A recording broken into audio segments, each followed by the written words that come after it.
এই যে তোমরা টাইগার খাও কেন, স্পিড খাও কেন, এগুলোর মধ্যে অ্যালকোহল নাই? দিব্যি বাচ্চাদেরকে এগুলো খাওয়াচ্ছে অনেকে দেখা যায়। আপনারা কি পাগল হয়ে গেছেন নাকি? এগুলোর মধ্যে এমন ক্ষতিকর উপাদান আছে যেগুলো দিয়ে মানুষের কিডনি ড্যামেজ হয়ে যায়। দিব্যি রোজার মাসে রমজান রোজা খুলেই একেবারে সিগারেট হাতে নিয়ে একদম এগুলো খাওয়া শুরু করতো। এগুলোর মধ্যে মাদকদ্রব্য আছে। যে পানীয়র মধ্যে যার্রা পরিমাণ মাদকদ্রব্য থাকবে সেটাও মাদক, মনে রাখবেন। স্মোক করো, স্মোকটাকে অনেকে মাদক মনে করে না, তাই না? স্মোকিংটাকে অনেকে মাদক মনে করে না, মনে করে মাকরু মনে হয়।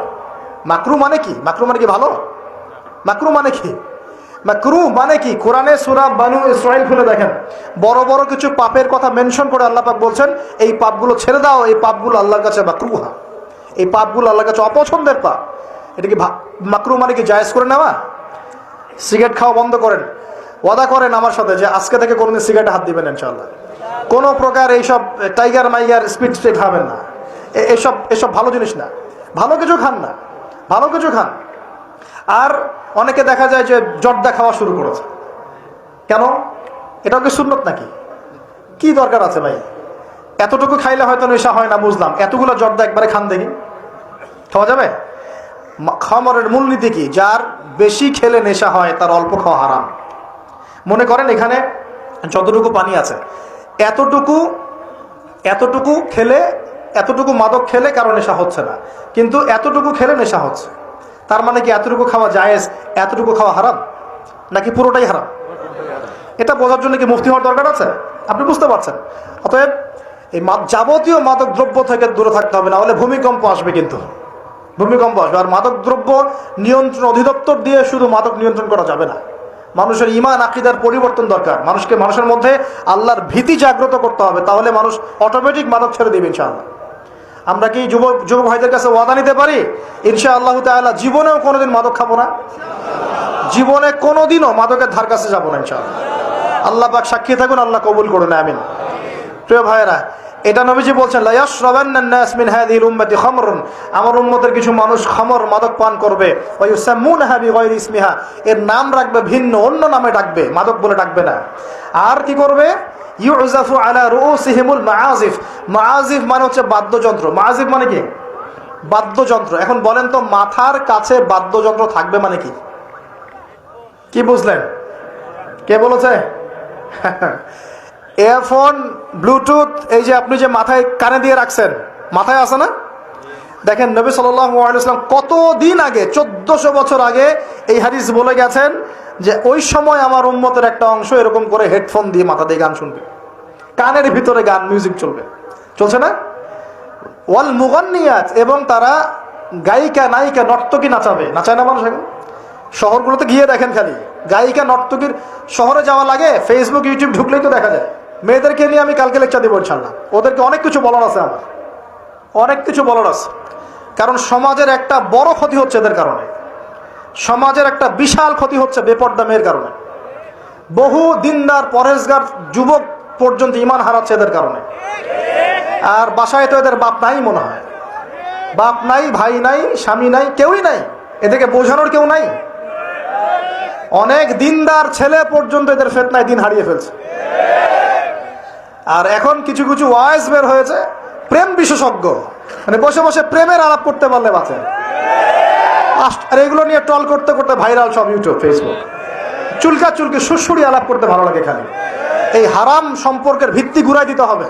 আমি বারবার বলি তোমাদেরকে যে একটা হালাল রিজিকের সোর্স তৈরি করো, তাড়াতাড়ি বিয়ে করে ফেলো। বিয়ে ছাড়া যৌন চাহিদা, লজ্জাস্থানের হেফাজত, এগুলো করার কোনো বিকল্প কোনো পথ নাই, বিকল্প কোনো পথ নাই। যে পথগুলো দেখা যায় এগুলো হতাশা আরও বাড়াই দিবে, এগুলো আপনাকে আরও জানোয়ার বানায় ফেলবে ভিতর থেকে। পর্নোগ্রাফির যুগ চলছে। মেয়েদের ইজ্জত আবরু রক্ষা করা খুব চ্যালেঞ্জের কাজ। মেয়েদের ইজ্জত আবরু রক্ষা করা এত চ্যালেঞ্জ যে পর্নোগ্রাফির যুগে যে কোনো মেয়ে ধর্ষিত হতে পারে।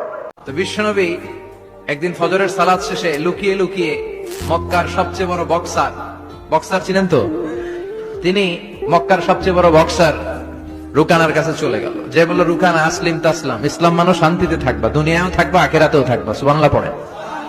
রুকানা বলে, না আব্দুল্লাহর বেটা মোহাম্মদ, আমি তো কালিমা পড়বো না, যদি বক্সিং খেলে আমারে হারাই দিতে পারো তাইলে কালিমা পড়বো।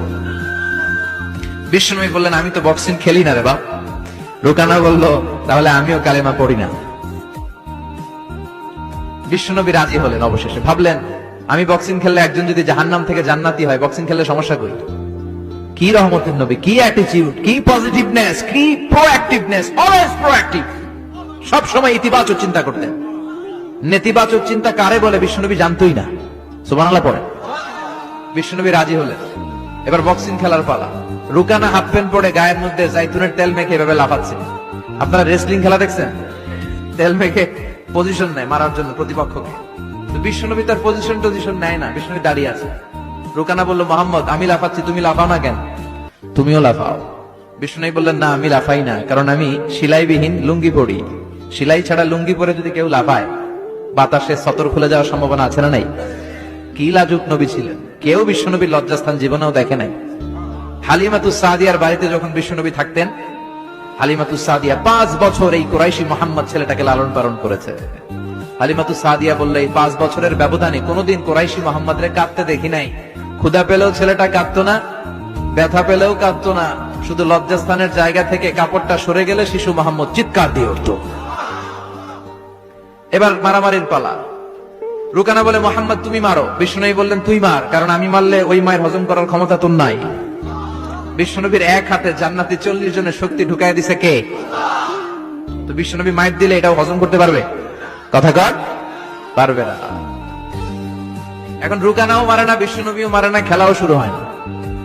এখন বিশ্বনবীও মারে না, রুকানাও মারে না, খেলাও শুরু হয় না। এখন রুকানা বলে, মোহাম্মদ তুমি মারো। বিশ্বনবী মারে নাই, কিন্তু বিশ্বনবী ওনার ডান হাত মোবারক, কি নরম হাত, সফটার দেন সিল্ক, সিল্কের চেয়ে নরম ছিল।